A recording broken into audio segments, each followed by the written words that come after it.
When the press reports about Israel news and the Palestinians, they seem to think that this is the Palestinians are operating independently on their own, and there's no a big brother, someone behind the curtain. Yet Iran is America's enemy and has hostages, American hostages of their own. One of the big challenges Americans have is we don't see the interrelationship of everything to everything. So we think each issue stands by itself. So what happens in Israel is Israel's problem. What's happening between Israel and the so-called Palestinians is another problem. And they don't see the forces of evil behind the scenes.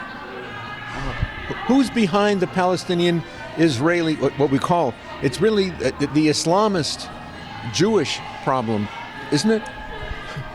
Well, it's the Jewish-Christian Hindu problem. The forces of evil have decided that they have to kill everyone who believes in the rule of law and everyone who believes in God. Because the forces of evil want to be God. They want to have the rule, and they want to write the rules of law. And so we're in what I would call World War III, but we don't know that. World War II we knew because of Pearl Harbor, but we don't understand World War III. So behind the so-called Palestinians, behind Hamas, are three forces of evil: the reds, the greens, and the blues, color-coded for the communists, Islamists, and globalists. The communists are China, Russia, among others. The Islamists are Iran, Qatar, Turkey. And the globalists are the United Nations, World Economic Forum, drug cartels. So these three color-coded groups of enemies are behind Hamas, behind Hezbollah, behind Iran. And behind Iran is China and Russia. So all the bad guys are working together to defeat Israel. And only Israel? No, and to defeat America, and to defeat Europe. And little Israel, with 10 million people, is basically doing 98% of the fighting in order to save Jews, Christians, and Hindus, which is 3 billion people. So why are 10 million people protecting 3 billion? Why don't the 3 billion protect themselves? So, and it's just not fair. But Israel's determined to save civilization, Western civilization. But to the extent that they're permitted. Yes. But the key guiding factor is Israel is the mother of Western civilization. It's the mother of democracy. It's the mother of the rule of law. Everybody else is the cousin or the aunt or the uncle. So the aunts and uncles in America and the cousins in Europe go, well, I'm not the mother. Israel's the mother, and that's why Israel is and will save Western civilization in spite of the Christians and the Hindus not doing enough. But I was being flipped before, but really, what with the UK deciding to withhold arms sales, and with the Democrat administration, it seems like the liberal governing of the European countries and North America now, certainly in Canada, and now with this liberal, you might say, left draw of the election, now they're not doing anything to help Israel. They're trying to curtail them from finishing Hamas. In World War I and II, the war was over there. In World War III, to quote the Beatles, the war is here, there, and everywhere.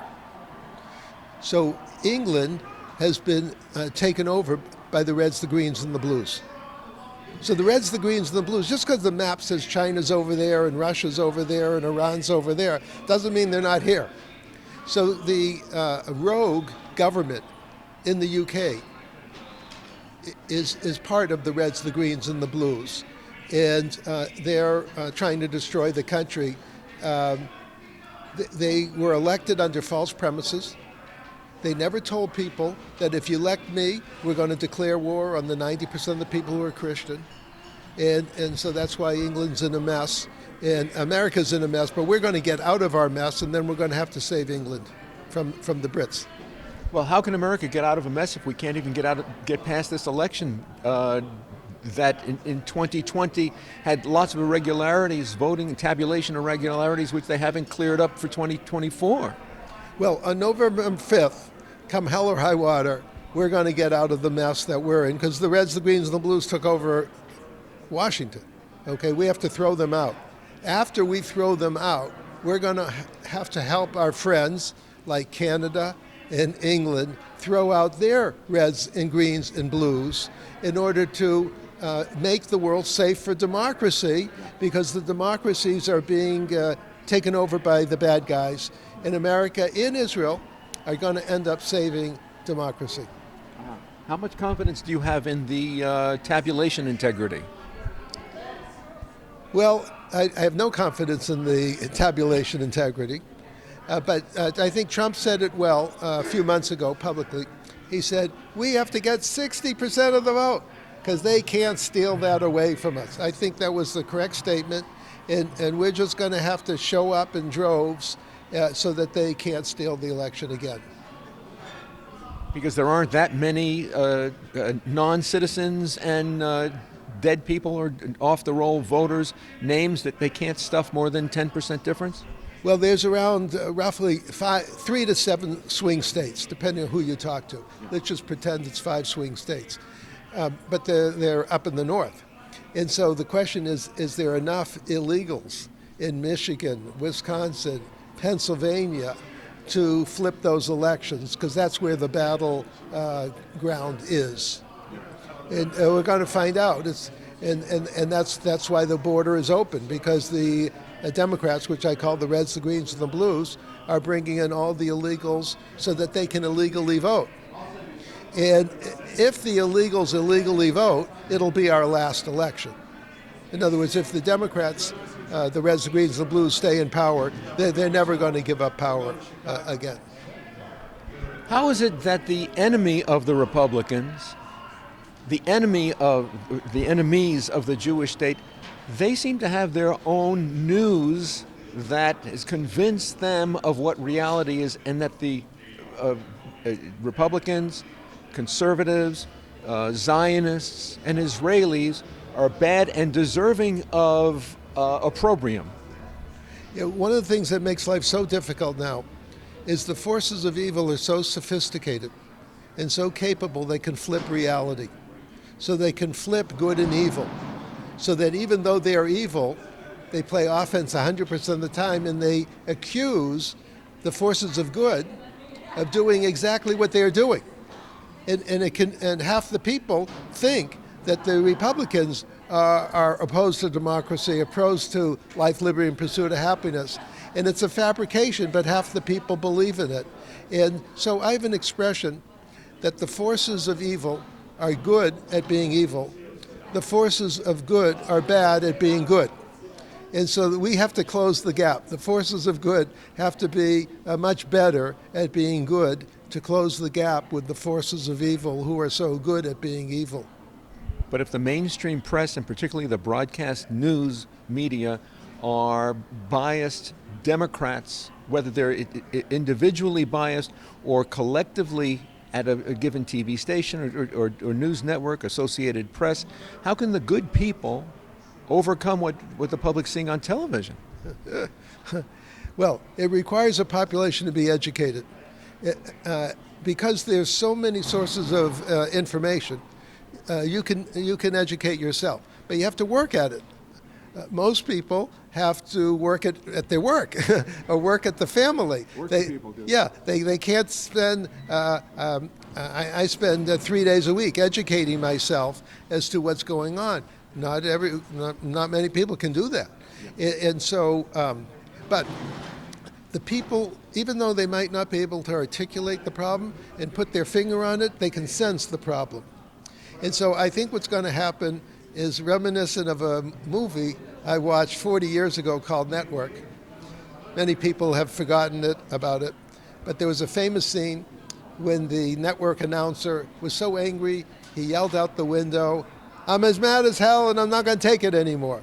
The American population is getting very close to being as mad as hell and not willing to take it anymore.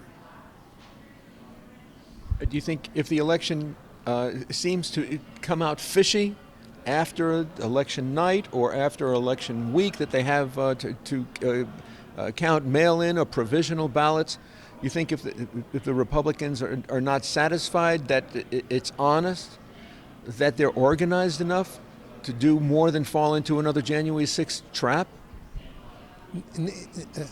Neither side is going to be happy with the outcome, right, by definition. And now the gap between good and evil is so wide that bad things can happen on November 6th. I hope not. That's why I hope that Trump actually does get such a plurality, such a majority, that it can't be disputed. But if it's one of those 51-49 type of things, we're in for a lot of trouble, and I don't want that. I want the forces of good to decisively defeat the forces of evil. That's what happens throughout history. It's time for that to happen again. And who are the forces of evil in this case? The Reds, the Greens, and the Blues. The communists, the Islamists, and the globalists. They're all unelected dictatorships. They all hate God. They hate the Constitution. They hate the Bill of Rights. And they hate freedom. And in contrast to normal people who believe in life, liberty, and pursuit of happiness for 100% of the population, they believe in life, liberty, and pursuit of happiness for 10% of the population. That's what the conflict's all about. We the people versus they the elites. Anything else you'd like to say to the audience who are preparing their down ballot votes? Educate yourself better. However much you learn, however much I learn. There's more, I'm going to learn more tomorrow than I knew today. So we have to do a better job educating ourselves, teaching ourselves, reading, and then educating our families and our friends and our acquaintances. So we all have more work to do over the next 2 months. What with it being early September, first week of September now? Yes. So we're 2 months away from the election. There's early voting depending on your state. So we're 1 month away from the election, and we collectively have to do a much better job teaching ourselves about the issues and communicating what we've learned to our friends so that the quality of the democracy can rise from where it is today. But if there are left-of-center websites that you say people should go away and educate themselves, if they're turning to what would appear to them to be mainstream, but they're actually left-of-center, maybe a Democratic Party tools, then yes, you're right. If people educate themselves on the wrong TV and the wrong radio and the wrong newspapers and the wrong websites, they're going to be miseducated further over the next 2 months.